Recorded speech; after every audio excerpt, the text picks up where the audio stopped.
नमस्कार प्यारे विद्यार्थियों। तो आज हम स्टार्ट कर रहे हैं pair of linear equations into variables. Linear equations का मतलब होता है वो इक्वेशन जिसमें वेरिएबल की पावर, हाईएस्ट वेरिएबल की पावर कितनी हो हमारी 1 हो। फॉर एग्जांपल ये हो गया हमारा 3x + 5। तो इसमें वेरिएबल हमारा x है, तो x की पावर कितनी है 1 है। वेरिएबल हमारा x हो सकता है, y हो सकता है, t हो सकता है, कोई भी हो सकता है। जैसे हमारा हो गया y + 2, ये कोई भी इक्वेशन हमारी होगी। तो इसमें भी वेरिएबल की हाईएस्ट पावर कितनी है 1 है। ठीक है, तो ये आपकी लीनियर इक्वेशन कहलाएगी। 2 वेरिएबल्स मतलब वेरिएबल हमारे 2 होने चाहिए, वेरिएबल हमारे 2 होने चाहिए। ये जो इक्वेशन हमारी ये है लीनियर इक्वेशन है, लेकिन 1 वेरिएबल में है।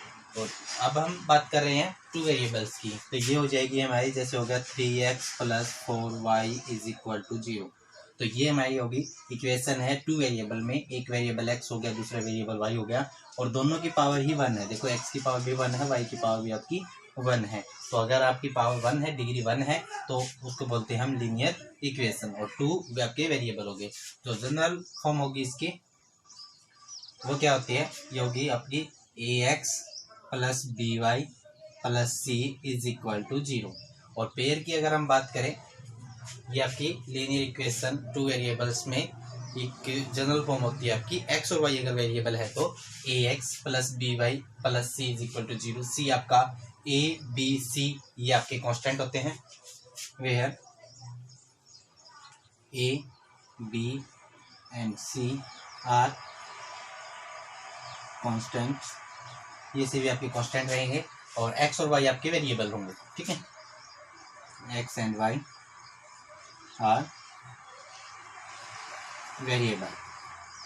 ओके, तो अगर हम पेयर्स की बात करें तो पेयर में आप ये बोल सकते हो, जो पेयर्स होंगे आपके लीनियर इक्वेशन के, a1x b1y + c1 = 0, a2x b2y + c2 = 0। इस प्रकार से आपके पास पेयर मिलेंगे लीनियर इक्वेशन के, और उन इक्वेशंस को हमने क्या करना होता है, सोल्व करना होता है।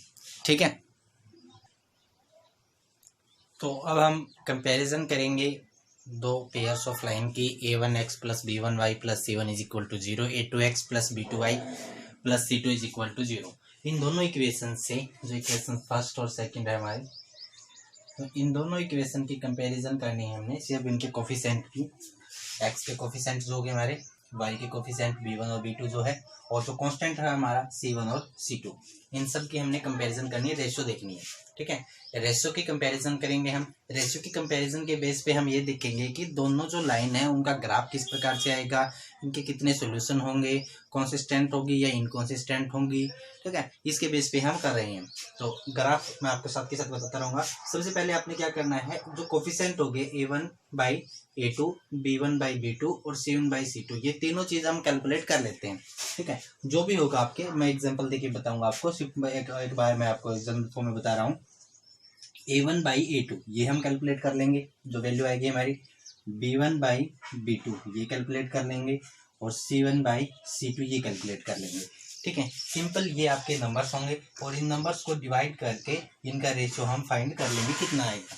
अगर आपका a1/a2 not equal to b1/b2 आ जाए, अगर a1/a2 b1/b2 के ये दोनों वैल्यू आपकी इक्वल ना हो, अगर ये दोनों वैल्यू आपकी इक्वल ना हुई, तो ग्राफिकल रिप्रेजेंटेशन अगर इन लाइंस की बात करें हम।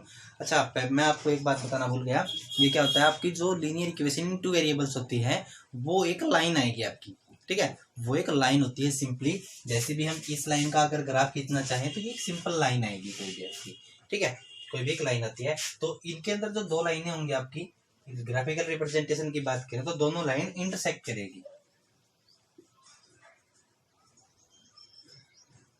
इंटरसेक्टिंग लाइन होती है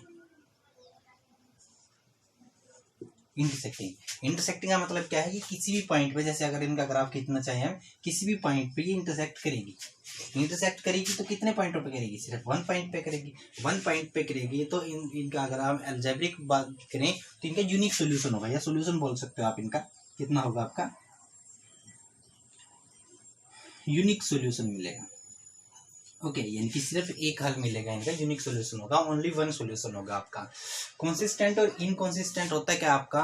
कंसिस्टेंट जो होता है वो होता है अगर किसी का सॉल्यूशन निकले, चाहे वो एक हो, एटलीस्ट वन और मैनी, कितना भी हो सकता है, कम से कम एक होना चाहिए हमारा, या और भी ज्यादा भी हो सकते हैं। अगर आपका कोई भी सॉल्यूशन निकल रहा है तो वो कंसिस्टेंट होती है, अगर कोई सॉल्यूशन नहीं निकल रहा है तो वो आपकी इनकंसिस्टेंट होती है। तो इसका तो यूनिक सॉल्यूशन है, यानी कि ओनली वन सॉल्यूशन बोल सकते हो आप इसको, ओनली वन सॉल्यूशन। इसका सॉल्यूशन तो है, सॉल्यूशन है तो ये कौन सी होगी आपकी? कंसिस्टेंट। समझ रहे हो आप बात को? सेकंड, अगर ये केस हमारा ना आए, वो तो केस पे इस पे डिपेंड करेगा कि a1/a2 इक्वल टू है b1/b2 या नहीं है। अगर नहीं था तो c1/c2 हमने चेक करने की रिक्वायरमेंट नहीं है। और अगर हमारा a1/a2 इक्वल हो b1/b2 के, फिर हम थर्ड जो होता है उसको कैलकुलेट कर सकते हैं। हो सकता है कि हमारा c1/c2 भी इसी के इक्वल आ जाए, हो सकता है। अगर ये इक्वल आ गया तो ये होती है आपकी coincident line.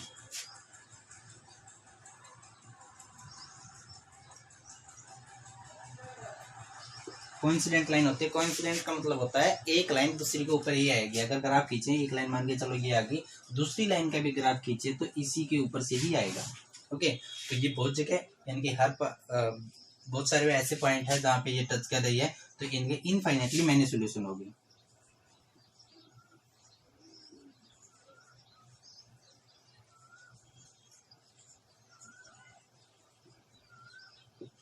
Infinitely many solution होंगे इनके आपके। और इनफाइनेटली अगर मैनी सॉल्यूशन है तो अगर हम कंसिस्टेंट या इनकंसिस्टेंट की बात करें, इसके तो सॉल्यूशन है, एटलीस्ट हमारा एक तो है, उससे ज्यादा कितने भी हो सकते हैं। तो ये भी आपकी कौन सी आएगी? कंसिस्टेंट की श्रेणी में आएगी। ओके, थर्ड आपका पार्ट आ जाता है, अगर ये आपका a1/a2 ये इक्वल तो है b1/b2 के, बट नॉट इक्वल है आपका c1/c2 के। अगर ये कंडीशन आपकी आ जाती है a1/a2 equal to b1/b2 not equal to c1/c2, अगर ऐसा कुछ आ जाता है तो हम क्या करेंगे इसका, ये जो आपकी होती है वो होती है पैरेलल लाइन।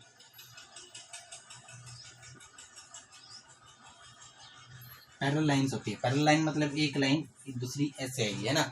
अगर पैरेलल लाइन है तो ये किसी भी पॉइंट पे टच नहीं करेगी, टच नहीं करेगी तो इनका कोई सोल्यूशन नहीं होगा, नो सोल्यूशन।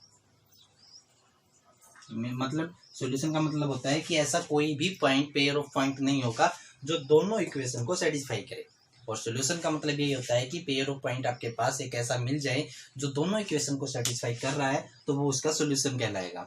अगर बहुत सारे ऐसे पॉइंट है जो इसको दोनों इक्वेशन को सेटिस्फाई कर रहे हैं तो वो आपके इनफाइनेटली मैनी सॉल्यूशन हो जाएंगे।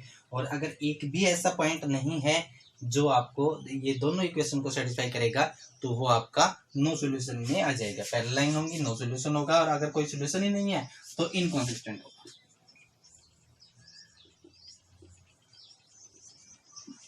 ये टेबल आपके लिए बहुत ही रिक्वायरमेंट है, इसकी बहुत ही आपके लिए जरूरी है। फाइनल पेपरों में भी इससे रिलेटेड क्वेश्चन आता ही आता है, मोस्ट इंपोर्टेंट टेबल है ये आपके लिए। तो इसमें हमने फाइंड करना है, on comparing the ratio a1/a2 b1/b2 and c1/c2 find out whether the line representing the flowing pairs of line equations, जो आपकी लीनियर इक्वेशंस होगी, इंटरसेक्ट एट ए पॉइंट, क्या एक पॉइंट पे इंटरसेक्ट कर रही है, आर पैरेलल या फिर पैरेलल है, और को इंसिडेंट या फिर को इंसिडेंट है। जो आपके पास पेयर ऑफ इक्वेशन गिवन है इनमें से हमें फाइंड करना है।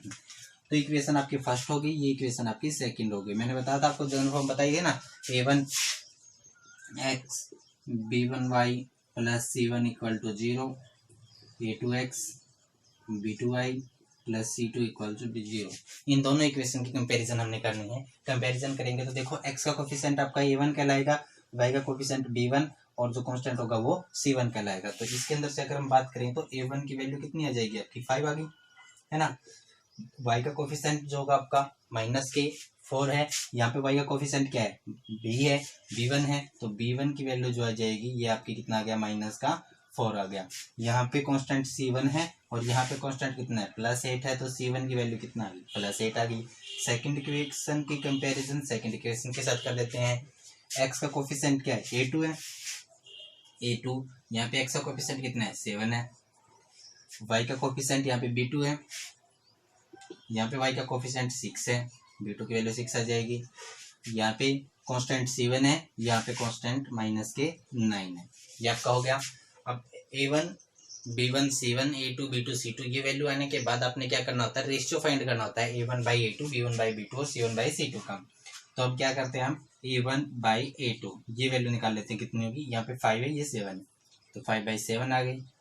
फिर हम निकालते हैं b1 बाई b2, ये माइनस का 4 है, ये 6 है, माइनस का 4 बाई 6, 2 से कैंसिल आउट हो रहा है, कर सकते हैं, 2 2 जा 4, 2 3 जा 6, माइनस के 2 बाई 3। नेक्स्ट आपका c1 बाई c2 आ रहा है, c1 बाई c2 तो 8 by minus 9, 8 by minus 9, minus हमेशा ऊपर रखते हैं हम, माइनस 8 बाई 9 हो जाएगा ये। तो देखो a1 बाई a2 की वैल्यू आई कितनी है हमारे पास, a1 बाई a2 की वैल्यू आई है हमारी 5 बाई 7, और b1 बाई b2 की वैल्यू कितनी आई है हमारे पास, माइनस 2 बाई 3। तो ये दोनों तो इक्वल नहीं है, नहीं है ना, तो क्या होगा ना, a1 by a2 not equal to b1 by b2। तो ये मैंने लाइनें बताई थी, अगर a1 by a2 not equal to b1 by b2 आपकी आ जाए तो कौन सी होती है, इंटरसेक्टिंग लाइन होती है। सॉल्यूशन पूछे तो ओनली वन सॉल्यूशन होता है, और अगर कंसिस्टेंट और इनकंसिस्टेंट पर पूछे तो सॉल्यूशन निकल रहा तो कंसिस्टेंट होती है। अगर आपसे कोई भी पूछे, इसमें पूछ रहा कि आपकी इंटरसेक्टिंग, पैरेलल और कोइंसिडेंट, तो इसमें आपकी कौन सी होगी, ये hence these lines are intersecting line। Okay, तो ये आपकी क्या कौन सी होगी, इंटरसेक्टिंग लाइन होगी, हो जाएगा। अगर बात करता है ये इसके इसी सोल्यूशन, इसी में आपका ये पूछ लेता है, यहाँ पे तो इंटरसेक्टिंग, पैरेलल और कोइंसिडेंट पूछ रखी है, अगर इसी की बजाय इसी क्वेश्चन को ये चेंज करके पूछता तो ये पूछ सकता था क्या इसका यूनिक सॉल्यूशन है, यूनिक सॉल्यूशन है। पैरेलल के अंदर आएगा आपका नो सॉल्यूशन आएगा, नो सॉल्यूशन, और इसके अंदर आएगा आपका इनफाइनाइटली मैनी सॉल्यूशन। और इनमें से अगर कोई पूछता आपसे तो इस इक्वेशन का हमारा क्या हो जाता है, यूनिक सॉल्यूशन हो जाता है। यहाँ पे आपका आंसर हो जाता है यूनिक, या ओनली वन भी बोल सकता है, ओनली वन। ओके, अगर इन्हीं में ये ऐसे पूछता कंसिस्टेंट है या इनकंसिस्टेंट है,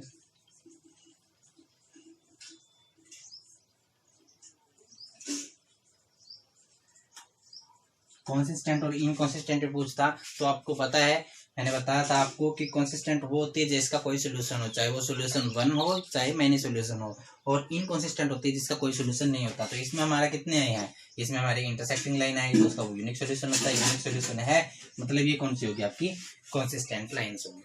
ऐसे आपसे यही सेम कंपेरिजन करवा के 3 प्रकार से इस क्वेश्चन को पूछ सकता है। लीजिए इसका एक पार्ट और कर लेते हैं हम।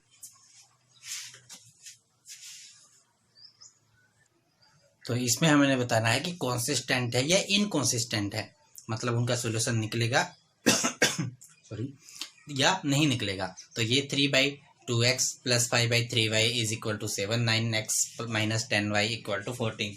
तो सबसे पहले हमारा काम जो होता है, इक्वल के साइन से सभी वैल्यू हमारी लेफ्ट में होनी चाहिए, इक्वल टू हमारा 0 होना चाहिए, क्योंकि हमने कंपैरिजन करनी है a1/a2 + b1/b2 sorry a1x + b1y + c1 = 0। इस प्रकार की इक्वेशन से हमने इसकी कंपैरिजन करनी है। तो इस जो कंपैरेटिव लाइन है हमारी, उसमें सभी वैल्यू इक्वल के साइन से लेफ्ट में है, तो ये भी हम लेफ्ट में लेके आएंगे।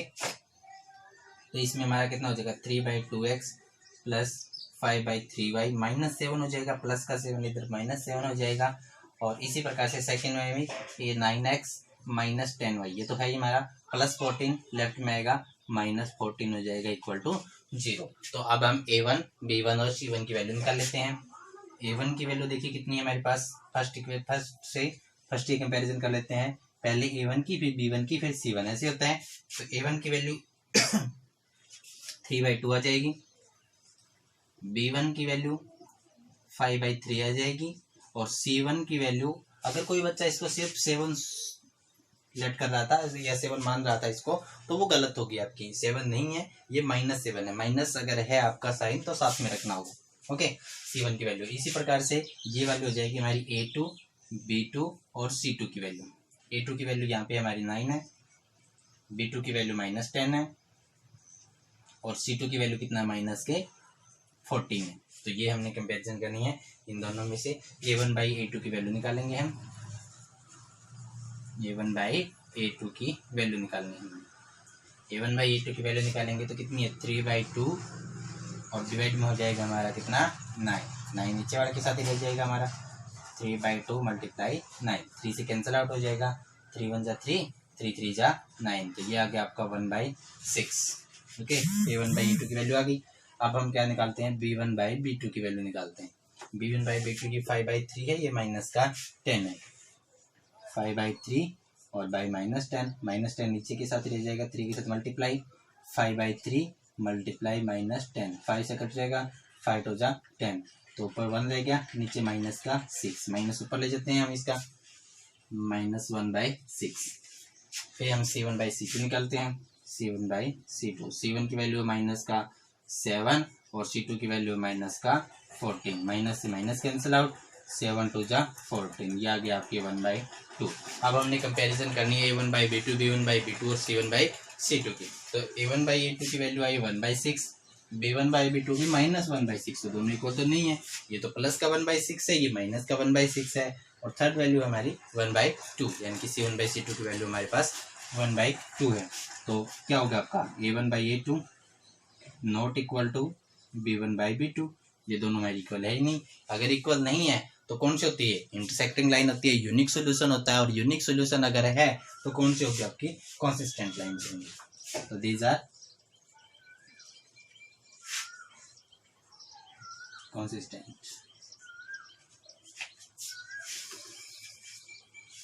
ओके थैंक यू बच्चों। इसी प्रकार से आप अपने मैथ में से पार्ट इसके करके देख सकते हैं। अगर कोई प्रॉब्लम हो तो आप शेयर कीजिएगा, चैनल को शेयर कीजिए, सब्सक्राइब कीजिए और लाइक कीजिएगा। Thank you.